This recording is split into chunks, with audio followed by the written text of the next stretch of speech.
Okay, good morning, class. Good morning, sir. Good morning, sir. Good morning, everyone. In the previous class, we are talking about permutations. Okay, and of this, we have taken some examples also. Uh, at last, we have taken this problem. We have to consider that the number of permutations which will be formed from all the letters of these words. Okay.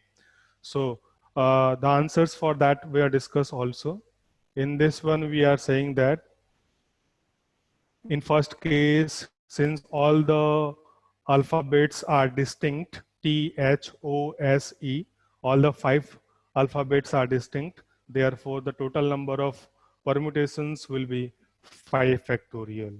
This will be similar to say placing 5 letters at 5 positions. So for first position, we have 5 options. For second position, we will have 4 options. For third position, we will have 3 options. For fourth position, we will have 2 options. And for fifth one, we will have 1 option. And that's why 5 into 4 into 3 into 2 into 1. And that is 5 factorial. And therefore, the answers will be 20. In the same way, for the second problem, we will have 7 alphabets U, N, U, S, U, A, L. Out of this 7, U is repeated for 3 times. That's why the total number of possible arrangements will be 7 factorial if they all are distinct, divided by 3 factorial since 3 U's are same. Okay, so the answer will be 840. In the same way, for the third part, we have 1, 2, 3, 4, 5, 6, 7, 8, 9, 10, 11, 12. Total 12 alphabets, out of which O appears for 3 times, C appears for 2 times, I appears for 2 times, and L appears for 2 times. So that's why the corresponding answer will be 12 factorial divided by 3 factorial, 2 factorial, 2 factorial, 2 factorial. Okay. So by this way, you can find out the number of distinct permutations with repetition and without repetition. Got that? So up to here we have done in the previous class. Okay. Now moving to next, let us say this one. We have a class having 8 students. Find the number of samples of size 3 with replacement and without replacement. As I have told you, whenever we are saying with replacement, it means one student selected will again have the chance to be selected. This is the meaning of with replacement. And without replacement means once a student is selected, then he or she cannot be selected again. Okay. So therefore, this is the terminology related to with replacement and without replacement.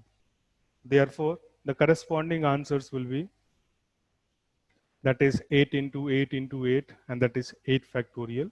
Sorry, 8 to power 3, and therefore it will be 512.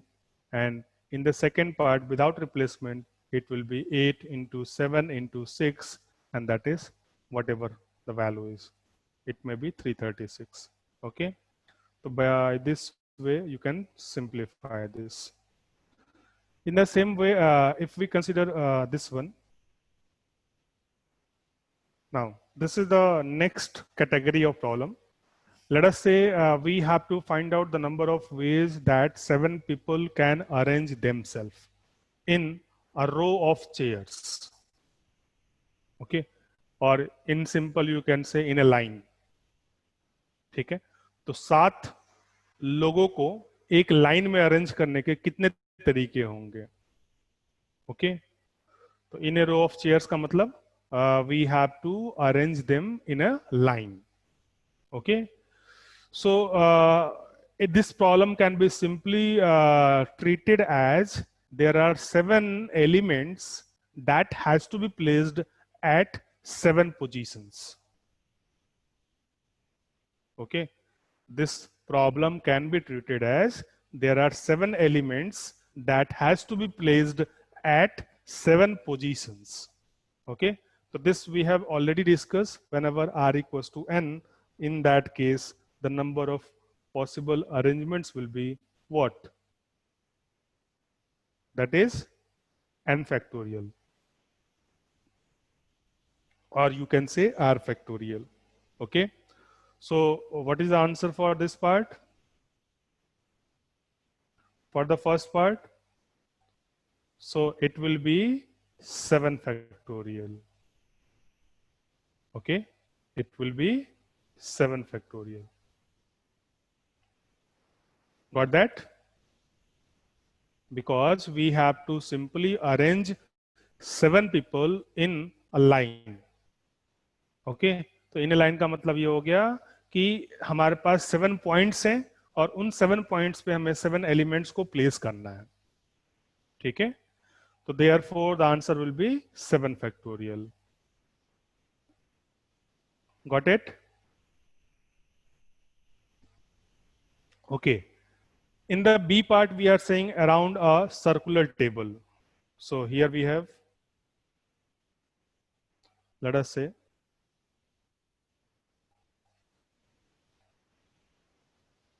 no, let me draw this by,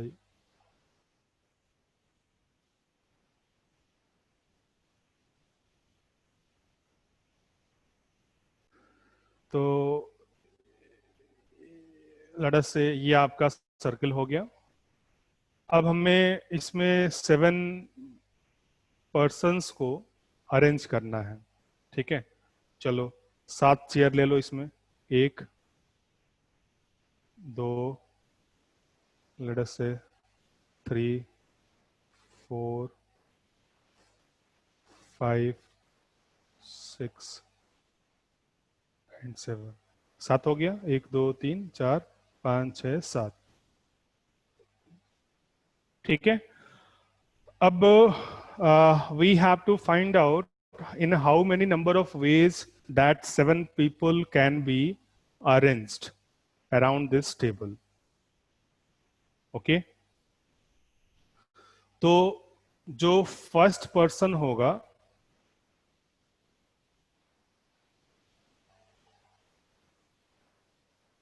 ठीक है, उसके पास ये 7 options होंगे.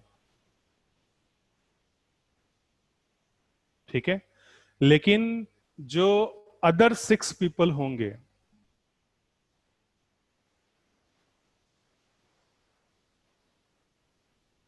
Okay, पहला जो है उसके लिए 7 ऑप्शन होंगे. वो इस पे भी बैठ सकता है, इस पे भी बैठ सकता है, इस पे भी बैठ सकता है, इस पे भी बैठ सकता है, इस पे भी बैठ सकता है, इस पे भी बैठ सकता है. ठीक है, लेकिन जो रिमेनिंग 6 पीपल होंगे, ठीक है, उनके लिए जो पॉसिबल अरेंजमेंट्स होगा वो क्या होगा? 6 factorial around this table. Okay, तो इन जनरल ये रूल है कि जब भी हमें सर्कुलर अरेंजमेंट करना होता है तो उस केस में n ऑब्जेक्ट्स के लिए जो नंबर ऑफ वेज होते हैं वो क्या होता है? n-1 factorial. क्यों? क्योंकि फर्स्ट और लास्ट में आप डिस्क्रिमिनेट नहीं कर सकते. What the point? क्योंकि हम यहां पे ये नहीं बता सकते कि कौन सा फर्स्ट है और कौन सा लास्ट है. ओके, जब भी हम सर्कल में लेते हैं, अगर लाइन है तो लाइन में तो कोई प्रॉब्लम नहीं है, लाइन के दोनों एंड होते हैं, स्टार्टिंग भी होता है, एंडिंग पॉइंट भी होता है. लेकिन अगर हम सर्कल में अरेंज कर रहे हैं तो उसमें स्टार्टिंग और एंडिंग पॉइंट सेम होता है. ठीक है, जैसे हमने यहां से स्टार्ट किया तो यही आपका जो है स्टार्टिंग पॉइंट भी होगा और यही जो है आपका एंडिंग पॉइंट भी होगा.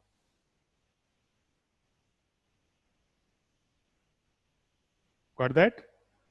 So therefore, whenever we are, and due to this, the number of possible arrangements is always n-1 factorial.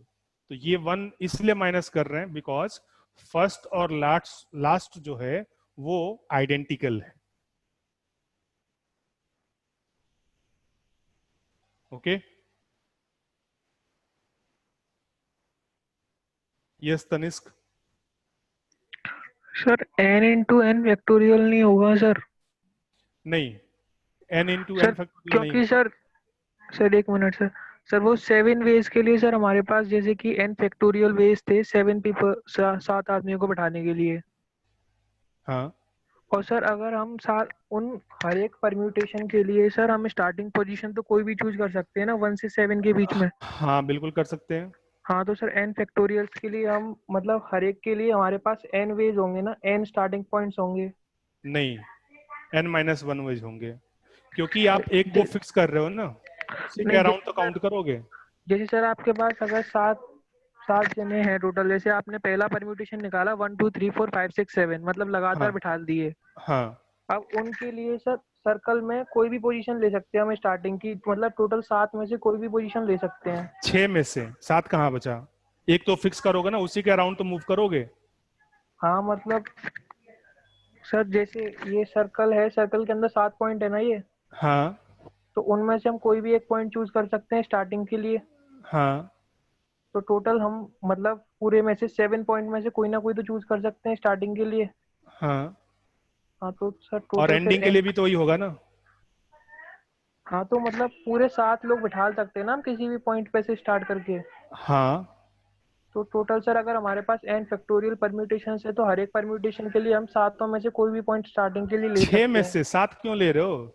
6 ही तो होगा, एक को फिक्स करोगे तभी तो उसके अराउंड करोगे बाकी को। सर आप जैसे सर्कल पे सर पॉइंट लिख दो सर, उससे आसानी होगी तब बता सकते।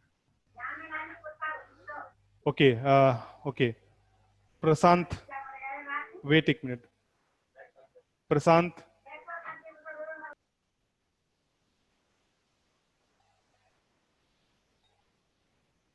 yes Prashant, whether you want to say?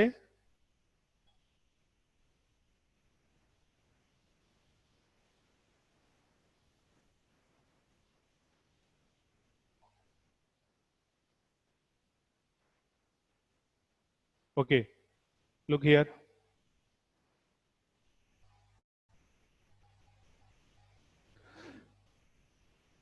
एक, ये दो, ये तीन, ये चार, ये पांच, ये छह और ये सात। अब इसको मूव करो जरा। अगर आप इसको मूव करोगे तो क्या होगा? एक पोजीशन फिक्स होगा और बाकी के अराउंड हम मूव करेंगे, ठीक है? अगर ये लाइन में होता, हाँ तनिष्क बोलो। हाँ सर जैसे एग्जांपल के लिए सर अभी परम्यूटेशन मान लेते हैं 1 2 3 4 5 6 7। हम्म। तो सर अगर हम इस परम्यूटेशन को सबसे पहले अगर मैं फर्स्ट पॉइंट से स्टार्ट करता हूँ तो हमारे पास पूरी 1 से लेके 7 तक एक आ जाएगा। अच्छा एक बात बताओ, ये एक सर्कल है, ठीक है, लड़स से 3 लोगों को बिठाना है, कितने अरेंजमेंट होंगे जरा बताओ?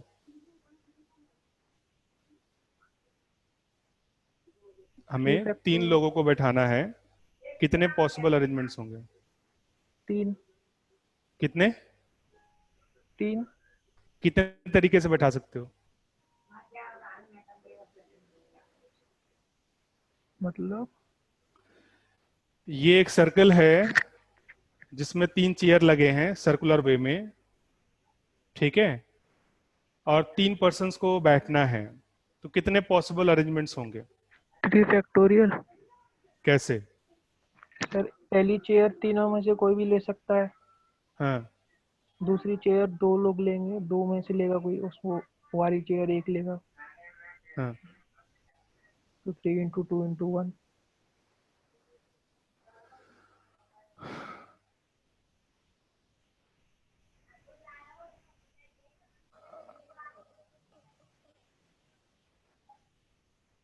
पहली चेयर तो सर कोई भी ले सकता है ना 3 में से। यहाँ पे? हाँ अच्छा, और? इसमें से वो एक चेयर ले लेगा तो ये 2 में से कोई लेगा, तो 3 × 2 × 1 दिस, ये यही होंगे। इसमें और इसमें क्या डिफरेंस है जरा बताना। अगर ये 3 पोजीशन है लाइन में, हम्म, ठीक है,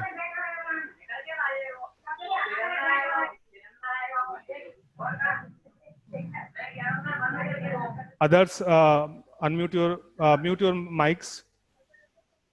ओके, ये 3 पोजीशन है लाइन में, तो जो पहला पर्सन है उसके लिए ये तीनों ऑप्शंस होंगे, ठीक है। जो सेकंड पर्सन आएगा उसके लिए 2 ऑप्शन होंगे, 2 पोजीशंस होंगे, और जो थर्ड पर्सन आएगा उसके लिए 1 पोजीशन होगा, ठीक है। तो यहाँ पे 3 फैक्टोरियल हो गया। अगर आप सर्कल में अरेंज कर रहे हैं, सर्कल का मतलब ये होता है कि फर्स्ट और लास्ट पॉइंट सेम होगा, तो वी कैन नॉट डिस्क्रिमिनेट कि कौन सा फर्स्ट है और कौन सा लास्ट है, ठीक है। तो अगर हम इसकी बात करें, तो अगर हम 3 पर्सन्स को अरेंज कर रहे हैं, तो उस केस में क्या होगा, जो फर्स्ट पर्सन आएगा उसके लिए हमारे पास, look at this one, okay, let me clear this.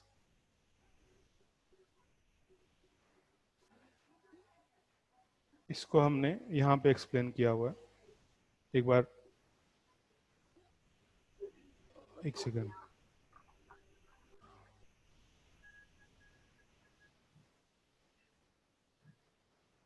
Just wait.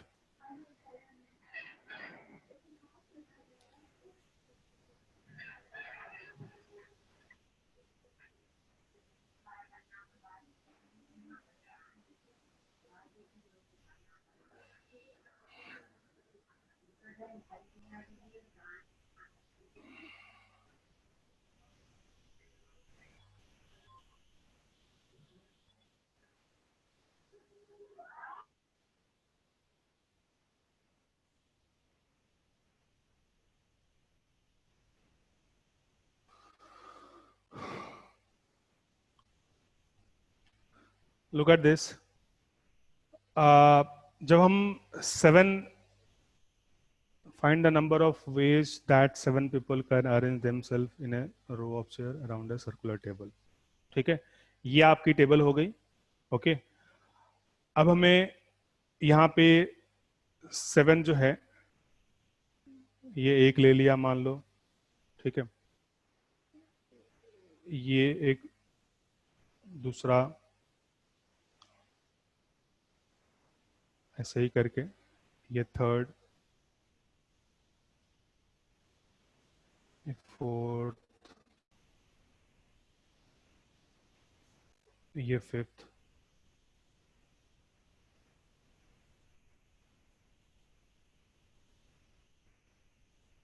एक दो तीन चार पाँच छः,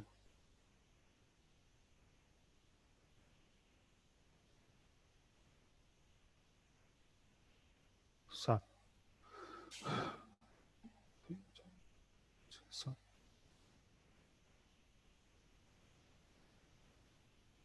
ओके। अब इसमें हमें 7, ये 7 चेयर्स हो गए, मान लो ये सर्कुलर टेबल हो गया आपका, और ये आपके 7 चेयर्स हो गए। इसमें हमें 7 पीपल्स को अरेंज करना है, ठीक है। तो उस केस में क्या होगा, यस, एक minute, Vishal, yes Vishal. Sir, sorry to interrupt you, but I can explain to him if you agree. हाँ हाँ बोलो। सर जैसे अभी आपने एक एग्जांपल बोला था 3 वाला, हम्म। सर उसमें अगर हम ये सपोज कर लें जैसे कोई 3 पर्सन्स हैं A, B और C। मान लीजिए पहले A वाले ने फर्स्ट सीट पे बैठा, B सेकंड सीट पे बैठा और C थर्ड सीट पे बैठा। फिर जब हम उसका थोड़ी देर बाद कॉन्फ़िगरेशन आगे करेंगे तो एक कंडीशन ऐसी आएगी जब B फर्स्ट पर होगा, A सेकंड, C सेकंड पर और A थर्ड पर। सर ये आएगी जब जब हम फैक्टोरियल n यूज करेंगे। बट अगर हम इस कॉन्फ़िगरेशन को देखें तो ये कॉन्फ़िगरेशन ऑलरेडी एक बार आ चुका है, इसलिए हम उसे कंसिडर नहीं करेंगे। और जब उसे हम तीसरी बार में कंडीशन जब चेक करेंगे C A B, तब भी एक बार ये कॉन्फ़िगरेशन आएगा, तो ये भी हम ऑलरेडी यूज कर चुके हैं। तो सर इसलिए हम लोग एक n-1 देखो फैक्टोरियल यूज करते हैं हाँ यहाँ पर। हाँ मैं बताता हूँ, एक मिनट, एक लाइन और। जब हम इसको अरेंज कर रहे हैं ना सर्कुलर वे में, ठीक है, तो ए से स्टार्ट किया, ए मान लो, ठीक है, बी, आप इसको ऐसे लिख लो, अगर आपको कंफ्यूजन है ना तो इसको आप ऐसे लिख लो, ए बी सी, ठीक है। तो जो 6 अरेंजमेंट बताए गए हैं वो क्या हो सकते हैं, जरा लिखो इसको, बी, ठीक है, सी, ए, ठीक है, और क्या हो सकता है, तो बी, ए, जस्ट वेट, जरा इसको 6 को लिख लो, मान लो हम 3 पर्सन की अरेंजमेंट वाली बात कर रहे हैं, जो मैंने अभी एग्जांपल इससे पहले लिया था, ठीक है। तो 6 जो अरेंजमेंट है, 3 पर्सन हमने मान लिए ए बी और सी, तो उसके पॉसिबल 6 अरेंजमेंट होंगे अगर लाइन में लेना होता तो, ठीक है। तो वो 6 अरेंजमेंट मैं यहाँ पे लिख रहा हूँ, ए B C A, B A सी, ठीक है, ए C B, A C B, और क्या होगा, तो और होगा सी ए, सी ए बी, और लास्ट हो गया आपका सी बी और ए। अब इन 6 में आप देखो, ओके, अब मैं इसको ड्रॉ करता हूं एक circle, let me draw this, और ये आ गया, लेट अस से ये एक सर्कल है, ठीक है। अब मैंने ले लिया इसमें 3 पॉइंट मान लो आपका ये आ गया, 1 पॉइंट, 2 पॉइंट और 3 पॉइंट, ठीक है। अब देखो जरा, यहां पे ए रखते हैं, यहां बी रखते हैं, यहां सी रखते हैं, ठीक है, ओके। तो ए बी सी, और अगर हम यहां पे बी रखें, यहां पे सी रखें, यहां पे ए रखें, तो बी सी ए, ये दोनों क्या होगा, सेम होगा, because we don't know what is the first, what is the last, got the point. तो ए बी सी हो, आप इसको ए बी सी रीड करो, इसको ए रीड कर, लेट मी राइट दिस, यहां पे मैं लिख देता हूं, फिर आपको आई थिंक ज्यादा क्लियर होगा। ये आपका ए मान लिया, ये हमने बी मान लिया, और ये हमने सी मान लिया, ठीक है। तो either you can treat it as A B C, और you can treat it as B C A और सी ए बी। इन तीनों का ही मतलब एक ही है, ये एक अरेंजमेंट को रिप्रेजेंट करते हैं, सर्कुलर वे में ये एक अरेंजमेंट को रिप्रेजेंट करते हैं, whether it is ABC or BCA or CAB. These 3 are representing one arrangement. ठीक है, तो ABC एक रखा, BCA और CAB ये सब एक ही हैं, तो इसको हटा दिया हमने, ठीक है, तो 1 काउंट हुआ। ऐसे ही अगर हम एक दूसरी पॉसिबिलिटी ले, दूसरी पॉसिबिलिटी ये हो सकती है कि हम इनके पोजीशन को चेंज करें, ठीक है, ए को बी फॉलो कर रहा है, बी को सी और सी को ए, इस तरह से है। दूसरी पॉसिबिलिटी क्या हो सकती है कि हम इसको इंटरचेंज कर दें, यहां पे हम इसको सी कर दें और यहां पे हम इसको बी कर दें, तो this is A C B. तो ए सी बी एक दूसरा अरेंजमेंट हो गया, तो this A C B is equivalent to say C B ए, तो सी बी ए कट हो गया, और it is equivalent to consider at B A C, तो ये कट गया। तो कितने अरेंजमेंट हुए, केवल 2। जब हमने इन 3 पर सर्कल अरेंज किया तो कितने अरेंजमेंट आए, केवल 2, और ये 2 अरेंजमेंट क्या है, ए बी सी और A C B, and this can be read at any way, either you can read it as A B C और बी सी ए और सी ए बी, इन तीनों का मतलब एक ही है। इसी तरीके से either you can read A C B और सी बी ए और बी ए सी, इन तीनों का मतलब एक ही है। तो that's why I have told you that it is not factorial 3, rather it will be factorial 2, क्योंकि 2 ही अरेंजमेंट है। 3 लोगों को अरेंज करने के लिए हमारे पास सर्कुलर वे में केवल 2 अरेंजमेंट है। इसलिए मैं बार बार बोल रहा था कि एक पॉइंट हम फिक्स कर रहे हैं, ठीक है। तो that's why it will be what, factorial 2, not factorial 3। अगर हम इसको लाइन में अरेंज करते तो ये 6 डिफरेंट अरेंजमेंट होते, लेकिन जब हम इसको सर्कल में अरेंज कर रहे हैं तो उसमें हमें एंड पॉइंट्स पता नहीं है। तो एंड पॉइंट्स पता ना होने से जो सर्कुलर वे में एक ही वैल्यू है वो सब सेम वैल्यू को रिप्रेजेंट करते हैं। यानी कि आप इसको ए बी सी रीड कर सकते हो, आप इसको बी सी ए रीड कर सकते हो, आप इसको सी ए बी रीड कर सकते हो। तीनों का मतलब एक ही है, क्योंकि हम ये फिक्स नहीं कर सकते कि ए स्टार्टिंग पॉइंट है कि बी स्टार्टिंग पॉइंट है या सी स्टार्टिंग पॉइंट है। The matter is only the sequence. केवल इसमें सीक्वेंस मैटर करेगा कि आप सीक्वेंस क्या ले रहे हो। ठीक है, तो that's why here the number of arrangement will be factorial 2. The same is for 4 persons. ऐसे ही आप 4 persons को सर्कल में अरेंज करने के तरीके देख सकते हो। ठीक है, तो उस केस में भी यही पॉसिबिलिटी होगी, तो वहां पे भी 3 फैक्टोरियल आंसर होगा। आप इसको सॉल्व करके देख सकते हो। ठीक है, मैं इसको बता देता हूं आपको एक बार और। लेट अस से हम 4 के लिए अरेंजमेंट देख रहे हैं। Yes, whether it is clear for 3? Anyone having doubts in this 3 people arrangement?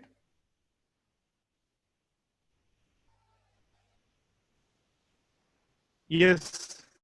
Anyone have doubts in 3 people arrangement? Okay.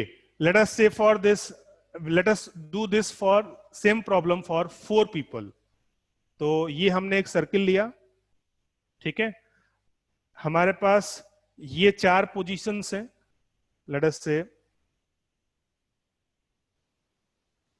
ये 1, ये 2, ये 3 और ये 4। अब हम 4 पीपल को जो अरेंज कर रहे हैं, मान लो ए यहां पे रखा, ये बी, ये सी और ये डी। तो एक सीक्वेंस हो गया आपका A B C D. This is equivalent to say B C D A, this is equivalent to say C D A B, और it is D A B C. ये चारों को ही रिप्रेजेंट करता है। आप ए से भी स्टार्ट कर सकते हो, बी से भी स्टार्ट कर सकते हो, सी से भी स्टार्ट कर सकते हो, डी से भी स्टार्ट कर सकते हो। The thing is that we are moving in this way. तो हम हर बार इसी डायरेक्शन मूव करेंगे। तो ए से स्टार्ट किया तो A B C D, B से स्टार्ट किया तो बी सी डी ए, सी से स्टार्ट किया तो सी डी ए बी, और डी से स्टार्ट किया तो डी ए बी सी। ये चारों जो हैं एक ही अरेंजमेंट को रिप्रेजेंट करते हैं। ठीक है, अब दूसरी पॉसिबिलिटी क्या हो सकती है कि हम इन दोनों को इंटरचेंज कर दें। यहां पे हम सी लेके आए और यहां पे हम डी लेके आए। तो this will be A B D और सी। तो this either you can treat it as A B D C or B D C A or D C A B or C A B D। ये चारों ही sequence इसमें available नहीं है, आप check कर सकते हो। ठीक है, तो इसलिए ये डिस्टिंक्ट हो गया। ओके, तो ये 2 आ गए इसके साथ। अब जब हम B को चेंज करेंगे तो B को चेंज करने के लिए हमारे पास कितने पोजीशन हो जाएंगे? एक फिक्स कर दिया तो या तो ये यहां पे आएगा, या तो ये यहां पे आएगा, या तो यहां पे आएगा। ठीक है, तो इसके लिए 3 पॉसिबिलिटी हो गए। तो बी को अगर हम चेंज कर रहे हैं, ठीक है, डी से, तो ये एक पॉसिबिलिटी हो गई। बी को सी से चेंज कर रहे हैं तो ये एक पॉसिबिलिटी हो गई, और बी को ए से चेंज कर रहे हैं तो ये एक पॉसिबिलिटी हो गई। तो 3 और मल्टीप्लाइड बाय 2, यानी कि टोटल कितनी पॉसिबिलिटी हो गई? 6। And that is what we are saying 3 factorial, because 3 factorial is 6. So therefore, whenever we are arranging any number of people in a circular way, in that case, one element has to be fixed and we have to rotate along that or around that. और जब भी हम किसी एक fix point के around rotate करते हैं तो जितने एलिमेंट रोटेट करने हैं उतने के लिए उतने ही फैक्टोरियल नंबर ऑफ पॉसिबिलिटीज होंगी। तो हमें 3 एलिमेंट रोटेट करना है इसमें, ए के अकॉर्डिंग या बी के अकॉर्डिंग हमें 3 को रोटेट करना है, या सी के अलोंग या अराउंड हमें 3 को रोटेट करना है। तो that's why the total number of possible permutations will be 3 factorial. Got that? और ये जो ए का पोजीशन है वो मैटर नहीं करेगा कि वो ए हम यहां पे ले रहे हैं या हम यहां पे ले रहे हैं या हम यहां पे ले रहे हैं या हम यहां पे ले रहे हैं। क्यों? क्योंकि ये सर्किल है, तो सर्किल में जो है आप इसको ये बोलो, इसको इसको इन चारों में डिस्क्रिमिनेट नहीं कर सकते। इन चारों पॉइंट्स में हम डिस्क्रिमिनेट नहीं कर सकते। मैटर करेगा वो केवल उनका ऑर्डर मैटर करेगा, ठीक है, कि बी के बाद सी है या बी के बाद डी है, ये मैटर करेगा। लेकिन वो किस ऑर्डर में है आप इसको लिनियरली एक्सपेंड नहीं कर सकते, आप फर्स्ट पॉइंट और एंड पॉइंट नहीं बता सकते। तो इसलिए ये पार्ट जो है इसमें क्या होता है कि हम एक पॉइंट फिक्स करते हैं, तो उस केस में जो n-1 होते हैं वो लीनियर अरेंजमेंट हो जाते हैं, और इसलिए उसके लिए नंबर ऑफ वेज कितने हो जाएंगे? n-1 factorial. Okay, I hope everyone have got this.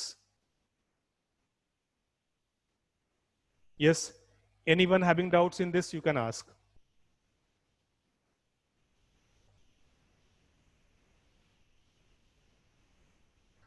हाँ, Sisank. Yes, tell me.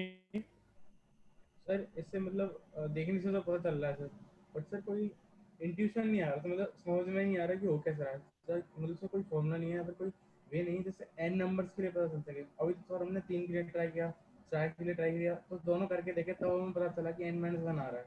But sir अगर कोई एन नंबर दे दिया जाए तो हम बस इनसे अंदाजा लगा के उसमें भी लगा देंगे, लेकिन सर कोई ऐसा वे नहीं है पर्टिकुलर वे जिससे कि कोई एन नंबर का भी निकाला जा सके। नहीं, तो इसीलिए तो बताया ना, जनरलाइज इसलिए किया है आपने आपने आप इसके बाद आप पढ़ोगे मैथमेटिकल इंडक्शन।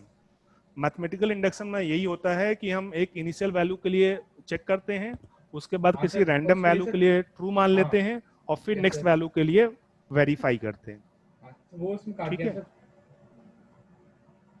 ओके। इसमें वो कहाँ हुआ सर, इसमें 2 वैल्यूज नहीं है और फिर रैंडम के लिए तो वेरीफाई किया नहीं है ना सर। नहीं नहीं, हम इसको फॉर्मूला को प्रूफ कर सकते हैं, ये जनरल स्टेटमेंट है, ठीक है। अगर हमें इस फॉर्मूला को प्रूफ करना हो तो इसको हम प्रूफ कर सकते हैं। मैंने आपको जस्ट फॉर एग्जांपल बताया कि अगर हमें 2 लोगों को अरेंज करना है, 3 लोगों को अरेंज करना है, 4 लोगों को अरेंज करना है, तो आप इसको एक्सटेंड कर सकते हो फर्दर। तो उसी से एक्सटेंड करके ये लिखा गया है कि n objects can be arranged in a circle in n-1 factorial ways, ठीक है। तो इसको हम as a formula direct use कर सकते हैं, ये एक प्रूव्ड रिजल्ट है। ओके, क्योंकि जब भी हमें n आइटम्स को सर्कुलर वे में अरेंज करना होता है तो एक को हमें फिक्स करना पड़ेगा, तभी हम बता पाएंगे कि ये हम इसके अराउंड मूव कर रहे हैं। क्योंकि जब तक आप फिक्स नहीं करोगे यू कैन नॉट से what is the starting point, what is the ending point. और जैसे ही हमने एक को फिक्स किया तो जो रिमेनिंग n-1 होते हैं वो लीनियर आते हैं, क्योंकि वहां पे हमें फर्स्ट भी पता होता है और लास्ट भी पता होता है। तो इसलिए जो n-1 है वो लीनियर हैं, और लीनियर वे में अरेंज करने के तरीके हमेशा क्या होते हैं? n factorial. तो n-1 को अरेंज करने के कितने तरीके होंगे?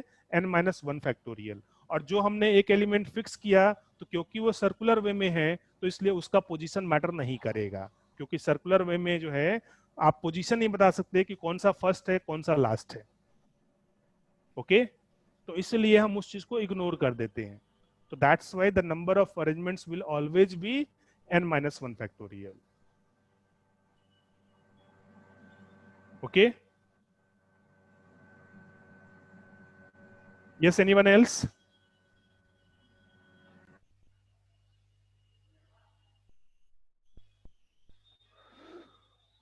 Okay, so this can be remembered as a formula also. Whenever we have to arrange n objects in a circle, it will always be n-1 factorial.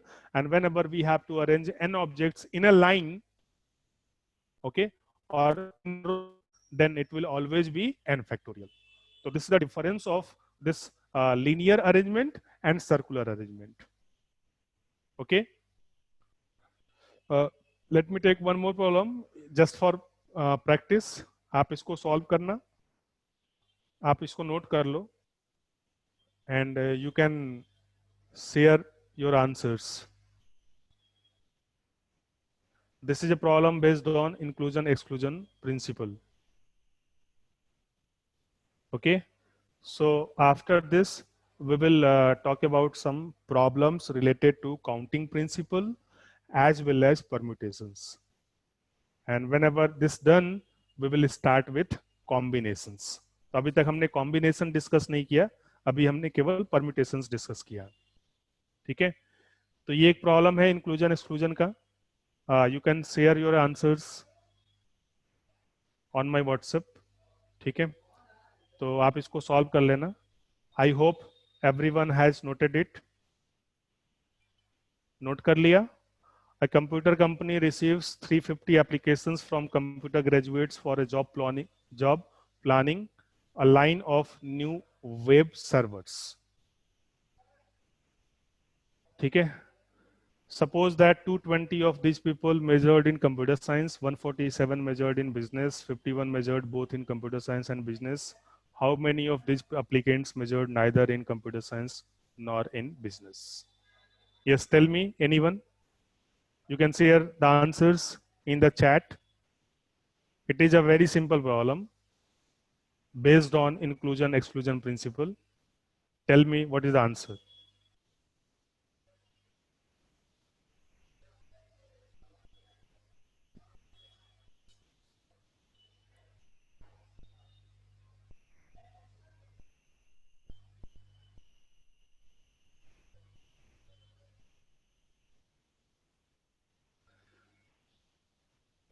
Yes, have you got that? Yes, Vishal, we are asking for how many of these applicants are neither graduate in computer science nor in business. ठीक है, तो therefore the answer will be 350 minus 316. क्योंकि जब आप formula apply करोगे n A union B equals to n A plus n B minus n A intersection B, तो ये N A की वैल्यू है 220, एन बी की वैल्यू है 147, एन ए इंटरसेक्शन बी की वैल्यू है 51. तो 220 plus 147 minus 51, the value will be 316. ठीक है, and this will be the value of n A union B, और एन ए यूनियन बी की वैल्यू हो गई 316. तो therefore the number of people who are neither in computer science nor in business, that will be 350 minus 316 and that is 34. 350 जो है ये value हो गई n ऑफ u की, जो यूनिवर्सल सेट है उसकी वैल्यू है 350. तो 350 में से हमने n a यूनियन b को माइनस कर दिया, तो you will got 34. So therefore the answer is 34. Okay, so by this way we can solve this. Okay, so in next class we will take some problems based on permutations and counting principles, and after that we will start with the next topic, that is combinations. Okay, thank you all. We will meet again in the next class.